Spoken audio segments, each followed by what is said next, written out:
पक्षाच्या संविधानाच्या संदर्भामधला एक विषय सकाळपासून चर्चेत आज या संदर्भामध्ये पक्षाचे प्रवक्ते सरचिटणीस सूरज चव्हाण यांनी अत्यंत व्यवस्थितरित्या खुलासा केलेला आहे.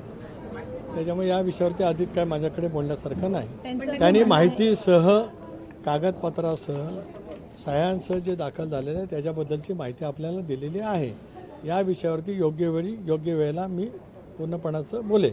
परंतु तटकरे सर, जे काही सुनेत्रा वहिनींनी पत्र दिलेलं होतं इलेक्शन त्या विषयावरती मी आज काय बोलणार नाही. पक्षांतर्गत बाब आहे. एक मिनिट ऐका प्लीज.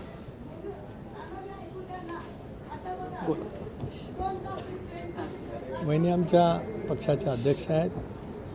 प्रफुल्लभाई भुजबळ साहेब, सुनील तटकरे, धनंजय मुंडे, मुशीफ साहेब, दिलीपराव वळसे पाटील साहेब, पक्षाचे अजून नेते आहेत. आम्ही सगळ्यांनी एकत्रितपणे बसू.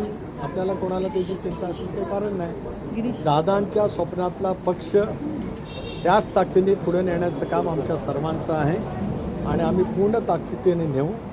दादांनी ज्या कठोर परिश्रमातून जी निर्णय क्षमता NDA जाण्याच्या संदर्भामध्ये प्रखरतेने दाखवली होती, ज्या आत्मविश्वासाने दाखवली, लोकसभेच्या निवडणुकीच्या पराजयाच्या नंतर पुन्हा ज्या आत्मविश्वासाने दादांनी पक्षाचं संघटन आम्हा सर्व सहकाऱ्यांना विश्वासात घेत उभं केलं, त्यामुळे 72% स्ट्रायकिंग रेट राष्ट्रवादी काँग्रेस पक्षाचा राहिला. उद्याच्या भवितव्याच्या कालावधीमध्ये जो प्रसंग आमच्यावरती आला आहे, ज्याच्यातून आम्ही सगळेजण खूप हळवेही आहोत. आमच्या मनामधल्या त्या संवेदनासुद्धा आजही जागृत आहेत.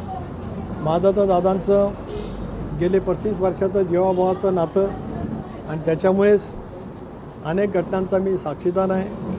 अनेक वेळेला आम्ही वेगवेगळ्या विषयाच्यावरती बोललेलोसुद्धा आहोत आणि त्याच्यामुळे दादांच्या स्वप्नाचा पक्ष पुढे ताकदीने नेणं सुनेत्रा वहिनींच्या नेतृत्वाखाली हे आम्हा सर्वांचं काम आहे. ते आम्ही नेत्यांनी त्या ठिकाणी करू. धन्यवाद.